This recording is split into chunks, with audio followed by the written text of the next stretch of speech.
జగిత్యాల జిల్లా కొండగట్టు ఆంజనేయ స్వామి గుడి వద్ద ఉన్న బొమ్మల దుకాణాల్లో తెల్లవారుజామున భారీ అగ్ని ప్రమాదం జరిగింది. ఆ షాపుల్లో ఉన్న బొమ్మలు, సామాన్లు, డబ్బులు, స్టడీ సర్టిఫికెట్స్ కాలిబూడిదయ్యాయి. ఫైర్ ఇంజిన్లతో మంటలను ఆర్పివేశారు ఫైర్ ఆఫీసర్స్. ఒక్కో దుకాణంలో 10 లక్షల విలువైన సామాగ్రి ఉందన్నారు వ్యాపారులు. తమకు జీవనాధారం పోయిందని ప్రభుత్వం ఆదుకోవాలని కోరారు. సంఘటనా స్థలాన్ని పరిశీలించిన మంత్రి అడ్లూరి లక్ష్మణ్ బాధితులకు అండగా ఉంటామని హామీ ఇచ్చారు.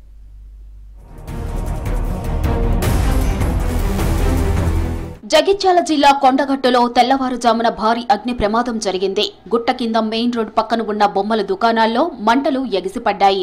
దాదాపు 30 షాపుల్లో వస్తువులు దగ్ధమయ్యాయి. ₹1 కోట్లకు పైగా ఆస్తి నష్టం జరిగిందంటున్నారు బాధితులు. ఫైర్ ఇంజన్లతో మంటలు ఆర్పారు ఫైర్ సిబ్బంది. ఈ ప్రమాదంపై కేసు నమోదు చేసి దర్యాప్తు చేస్తున్నారు పోలీసులు.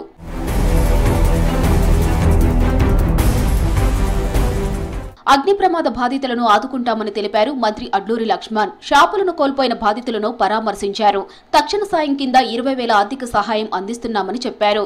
కొండగట్టు ఘటనను కేబినెట్ భేటీలో ప్రస్తావించి బాధితులకు మెరుగైన సహాయం అందించేందుకు కృషి చేస్తానని హామీ ఇచ్చారు అడ్లూరి లక్ష్మణ్. 25 కుటుంబాలను ఏ విధంగా ఆదుకోవాలనే విషయంలో మరి వారు పూర్తిగా సమగ్రంగా ఇక్కడ ఉన్నటువంటి విషయాన్ని వాస్తవంగా నేను ఎమ్మెల్యే గారు ఆ కుటుంబాలను నేరుగా కలిసి వాళ్ళ కష్టాల లోపల మేము పాలు పంచుకొని మరి ఆ విషయాన్ని కూడా ముఖ్యమంత్రి గారి ప్రభుత్వం దృష్టికి తీసుకొస్తా అని చెప్పి మనవి చేసుకుంటూ ఉదయం తెలిసిన వెంటనే నేను ఎమ్మెల్యే గారితో మాట్లాడినా నేను కలెక్టర్ గారు చెప్పిన ఇప్పుడున్నటువంటి కుటుంబాలకు తాత్కాలిక ఉపశమనం కోసం ఏదైతే అవైలబిలిటీ పరంగా ఏదైతే ఉండదో ఆర్థికంగా మీరు ఆదుకోవాలని చెప్పి ఆదేశించిన ఈరోజు కలెక్టర్ గారు రెవెన్యూ అథారిటీ మొత్తం అసెస్మెంట్ చేసి ఏ షాప్కి ఎంత నష్టం జరిగింది పూర్తిగా అంచనాలు చేసి అంచనాల యొక్క జిల్లా కలెక్టర్ ద్వారా రాష్ట్ర ప్రభుత్వాన్ని నివేదిక ఇచ్చిన తర్వాత ఆ కుటుంబాలను అన్ని విధాలు కూడా ఆదుకుంటామని చెప్పి రాష్ట్ర మంత్రిగా నేను వారికి మనవి చేసుకుంటూ ఎవరు కూడా ఆందోళన పడదు. కొండగట్టు అగ్ని ప్రమాద బాధితులను ఆదుకుంటామన్నారు చొప్పదండి ఎమ్మెల్యే మేడిపల్లి సత్యం.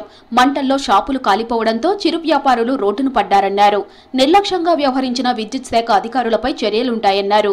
కొండగట్టులో అగ్ని ప్రమాదం జరిగిన స్థలాన్ని పరిశీలించి బాధితులను పరామర్శించారు ఎమ్మెల్యే మేడిపల్లి సత్యం. దురదృష్టమండి, రాత్రి వాళ్ళు పనులు ముగించుకొని నిద్రపోతున్న సమయంలో అసలు వాళ్ళకి ఏం జరుగుతుందో కూడా తెలుస్తలేదు. షార్ట్ సర్క్యూట్ తోటి ఒక జాల అంటుకొని మిగతా 25-30 షాపులు తగలబడ్డాయి. కట్టుబట్టలు తప్ప ఏమీ మిగిలినటువంటి పరిస్థితి. ప్రభుత్వం దృష్టికి తీసుకెళ్ళినాం, కలెక్టర్ గారితో మాట్లాడినాం.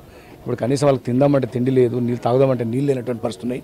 ఇమ్మీడియట్గా కనీసం 20,000 అయితే ఇమ్మీడియట్ పంపించండి అంటే కలెక్టర్ ఈ సైడ్ ఓకే. అదేవిధంగా ప్రభుత్వం దృష్టికి జరిగిన అంచనాను నష్టాన్ని ఒక్కొక్కరికి ఎంత నష్టం జరిగింది అని ప్రభుత్వ దృష్టి ఇప్పటికే మేము చీఫ్ సెక్రటరీతో మాట్లాడినాం. ప్రభుత్వ సలహాదారు వేం నరేందర్ రెడ్డి గారితో కూడా నేను పర్సనల్గా మాట్లాడినాం.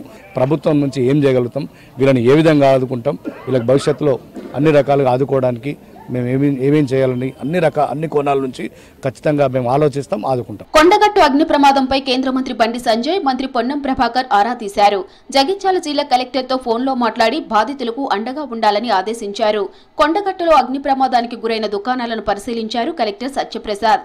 అగ్ని ప్రమాద బాధితులకు తక్షణ సాయం కింద 20,000 అందిస్తామన్నారు. నష్టపోయిన వ్యాపారులకు వడ్డీ లేని రుణాలు అందిస్తామని తెలిపారు. బాధితులను అన్ని విధాలా ఆదుకుంటామని హామీ ఇచ్చారు కలెక్టర్ సత్యప్రసాద్. 11 o'clockకి ఇక్కడ పాసిబుల్ షార్ట్ సర్క్యూట్ ద్వారా కూడా మనకి ఫైర్ వచ్చింది అనేది మనకి కంప్లైంట్ అనేది రావడం జరిగింది. 11:14కి మనకి ఫస్ట్ కాల్ అనేది రావడం జరిగింది. సో ఇవన్నీ కూడా ఈ అరౌండ్ 30 సంబంధించిన షాప్స్ అండ్ 3 ఏదైతే షాప్స్ ప్లస్ హౌసెస్ ఉన్న కాంబినేషన్ ఉంది కంప్లీట్గా దగ్ధమయ్యాయి. ఇనిషియల్ రిపోర్ట్ అనేది మనం తీసుకోవడం పంపించాం.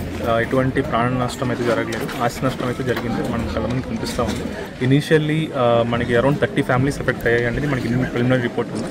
30 ఫ్యామిలీస్ సంబంధించి కూడా మనకి లోకల్ రిప్రజెంటేటివ్స్ ప్రామిస్ చేసినట్టుగా కూడా initially 20,000 from administration side and around 8,000 from GO మనకి ఉంది, disaster management GO. So around 20,000 to 30,000 అనేది మనం ఇనిషియల్లీ అనేది ఇవ్వడం జరుగుతుంది. కొండగట్టులో జరిగిన అగ్ని ప్రమాదంతో తాము నష్టపోయామని వాపోయారు చిరు వ్యాపారులు. భారీగా మంటలు చెలరేగడంతో ప్రాణాలను అరచేతిలో పెట్టుకుని బయటకు వచ్చామంటున్నారు. సమ్మక్క సారక్కల జాతర కోసం ముందుగా తెచ్చుకున్న స్టాక్ కాలి బూడిదైందన్నారు. అగ్ని ప్రమాదంలో 30 షాపులకు పైగా దగ్ధమవగా 1 కోటికి పైగా ఆస్తి నష్టం జరిగిందన్నారు బాధితులు.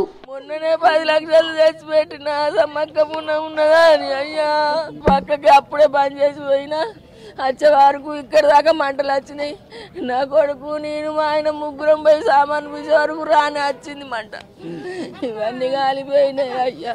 అంటే 7 లక్షల నష్టం జరిగింది సార్. ఎందుకంటే మేము లేచే వరకు అక్కంచెలు మంట బాగా వస్తుంది, అక్కంచెలు ఇక్కడ దాకా వచ్చింది, అయ్యారంటే మొత్తం కాలిపోయింది. అంతా మాకు మళ్ళీ చెడుగా 5-6 ఎన్ని కాదు, అంతగానో అంత మంచిగా చేసుకున్నాం. మాకు 4 లక్షలు 5 లక్షలు నష్టం వచ్చింది సార్. వేరే ఊరు నుంచి వచ్చిన వాళ్ళమే, ఇక్కడ వాళ్ళం కానే కాదు, ఒక్కళ్ళన్నీ ఇక్కడ వాళ్ళం కాదు, అందరం వేరే ఊరు నుంచి వచ్చిన వాళ్ళమే.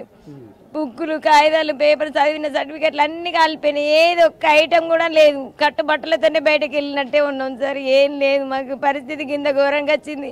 చేస్తే ఏమన్నా కలెక్టర్ గిట్లా ఏమన్నా మాట్లాడడానికి ఏమన్నా చేయాలి. మరి మాకు ఆధారమే మేము ఆధారం మీద బతికేదే, ఇది దేని మీద బతికేది మాకు ఏది లేదు సార్. దాని మీద ఆధారం మేము బతుకుతున్నాము. ఆధారం లేకుండా అయిపోయింది. మొత్తం సామాన్ తెచ్చి పెట్టుకున్నాం మేము. అంతా కాలిపోయింది, బూడిదైపోయింది. మేము నష్టపోయినాము బాగా. ఇంకా పిల్లల్ని పట్టుకొని ఇంట్లోనే ఉన్నారు బాగా మంది. వాళ్ళు కూడా ప్రాణాలతో బయటపడ్డారు. ఏంది కూడా తీసుకోలేరు. అన్ని ఇంట్లోనే ఉన్నారు. ఘోరం అయిపోయింది. మేము వచ్చేసరికి మేము వేరే కాడ ఉంటాం, షాప్ ఇక్కడ ఉంటుంది చెప్పేసరికి వచ్చేసరికి వీళ్ళు ఉన్న వాళ్ళు ఎట్లా బయటపడరు అనుకున్నాం. షాపులు కాలిపోవడంతో తమ జీవనాధారం కోల్పోయామని ఆవేదన వ్యక్తం చేశారు బాధితులు. ప్రభుత్వం తమను ఆదుకోవాలని కోరుతున్నారు చిరు వ్యాపారులు.